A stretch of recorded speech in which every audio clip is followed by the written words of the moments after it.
Examen. Causas de impacto en el crecimiento económico de México. Materia: Economía actual de México y la globalización. Profesor Román Sánchez Zamora. Presenta Germán Reyes Valero, noviembre de 2020. Resumen introductorio. México es una economía con especial fortaleza en el sector de servicios.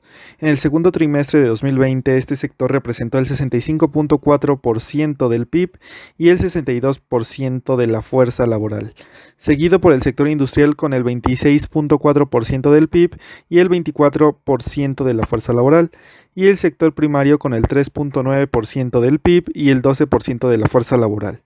La economía mexicana ha venido creciendo a un ritmo promedio de 2.1% durante los últimos 10 años, a pesar del complejo entorno global reciente. Se prevé que la economía mexicana continúe creciendo en 2020 y 2021. La estrategia de desarrollo económico del gobierno, en este caso, en el gobierno de México, permitiría fortalecer el crecimiento a la cual se contempla. En este caso, también se contempla el fortalecimiento del consumo por el efecto de los programas sociales y una mayor inclusión en el apartado financiero y un impulso a la inversión privada en infraestructura y sectores estratégicos, una mayor inversión pública y el incremento de las exportaciones como resultado de la reconfiguración de las cadenas de valor globales. Introducción. En este trabajo pretendo analizar el crecimiento en la economía mexicana durante el periodo actual. Asimismo, examinaré 5 posibles factores y causas detrás del impacto en el crecimiento económico mexicano. Plantearé la importancia del crecimiento económico de largo plazo en México y asimismo afirmo en este trabajo que la inversión sostenida en educación, innovación y tecnologías de la información conducirá a un aumento en el uso y creación de conocimiento en la producción económica, dando lugar al crecimiento económico sostenido en las 32 entidades federativas de México. Por último, indagaré en lo que se piensa que es el determinante primario en la aceleración del crecimiento económico. Hipótesis. El desarrollo económico es un proceso que sucede en un tiempo y en un espacio determinados, por el cual la sociedad mejora su calidad de vida. En este proceso, el crecimiento económico es un elemento inicial y necesario, aunque limitado para un desarrollo pleno. Bajo este esquema y durante los últimos 30 años, el crecimiento económico en México ha sido alrededor de los 3 puntos porcentuales. Una cifra mediocre para un país con más de 100 millones de habitantes. Lo anterior derivado en un desarrollo insuficiente para los 40 millones de mexicanos que viven en condiciones de pobreza, en algunos casos en pobreza extrema. En una perspectiva de largo plazo, el avance en la calidad de vida de la sociedad parece un escenario ausente. Es por eso que nos plantearemos en este trabajo la pregunta: ¿cuáles son las causas? A continuación describiré 5 puntos fundamentales que impactan el crecimiento económico de México. Primera causa: disparidad entre el crecimiento económico de Estados Unidos y el resto de las economías desarrolladas. En este caso, la economía estadounidense se encuentra en un ciclo económico totalmente diferente al resto del mundo desarrollado y en consecuencia está más próximo a subir tasas de interés, mientras que Europa y Japón siguen estancados discutiendo relajar más la política monetaria. Esta disparidad ha fortalecido al dólar americano, restando competitividad a su sector manufacturero. De igual manera, la debilidad del resto del mundo ha incidido negativamente en el crecimiento de sus exportaciones.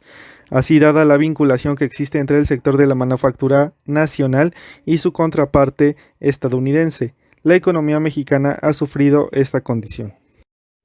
Desafortunadamente, no parece que las economías del resto del mundo desarrollado repunten en un futuro próximo, y existe el riesgo que jalen a la economía estadounidense a una desaceleración de ritmo de crecimiento. La segunda causa importante para este trabajo es el fantasma de la inflación. Este ya se asomó en la inflación al consumidor con alzas de precios de la gasolina. Entre julio y agosto la gasolina acumularía un alza del 6%, además de otras presiones ya incorporadas en los precios del productor. A su parte, los analistas continúan revisando al alza las previsiones para el tipo de cambio, haciendo cada vez más permanente el sentimiento de la depreciación del tipo de cambio, lo que animaría a los productores a pasar al consumidor las alzas en costos por los insumos importados. La número 3.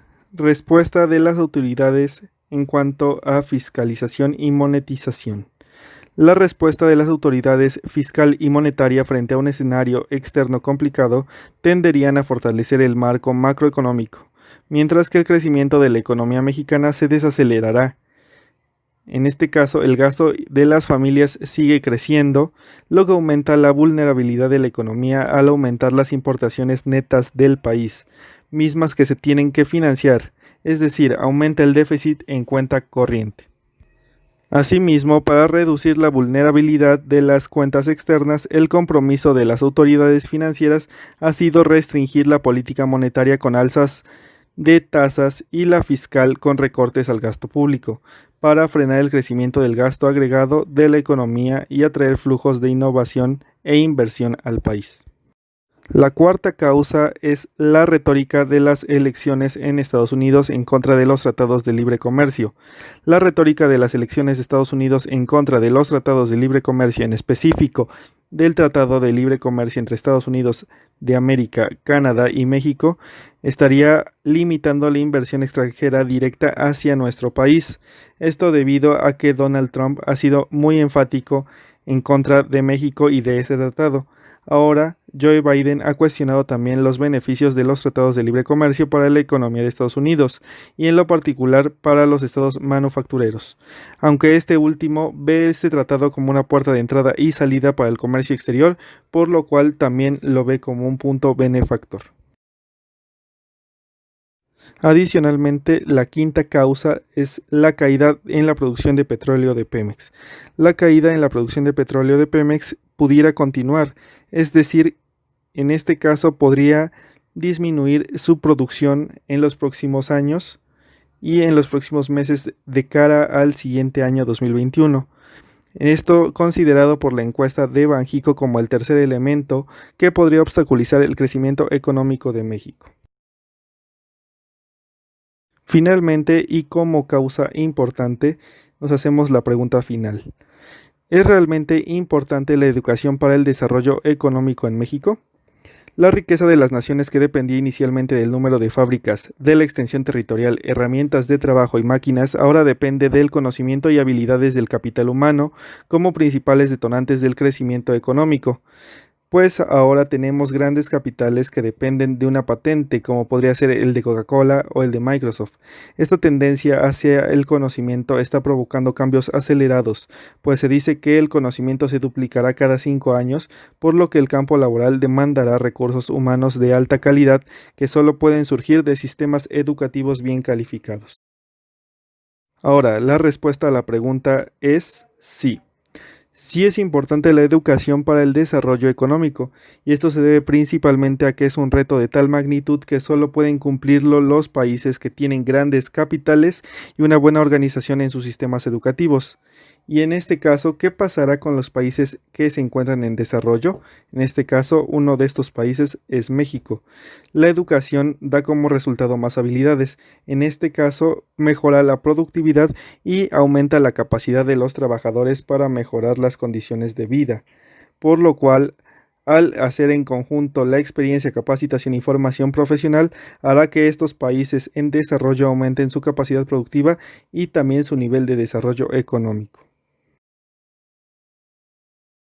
Finalmente, puedo concluir que el crecimiento en la economía mexicana durante el periodo actual ha sido muy bajo, debido a factores que no permiten que éste sea mayor y al proceso neoliberal al cual se encuentra sometido nuestro país. Asimismo, después de examinar las 5 posibles causas y analizar la última como generador en el aumento del crecimiento económico, puedo determinar que estas causan un gran impacto en el crecimiento y asimismo pude constatar que debe haber mejoras en las políticas económicas internas de México. Asimismo, puedo reafirmar que la inversión sostenida en educación, innovación y tecnologías de la información conducirá a un aumento en el uso y creación de conocimiento en la producción económica, dando lugar al crecimiento económico en las 32 entidades federativas de nuestro país, debido a que este nos dará herramientas para una mejor toma de decisiones, tanto en lo social como en lo económico. Muchas gracias. Hasta pronto.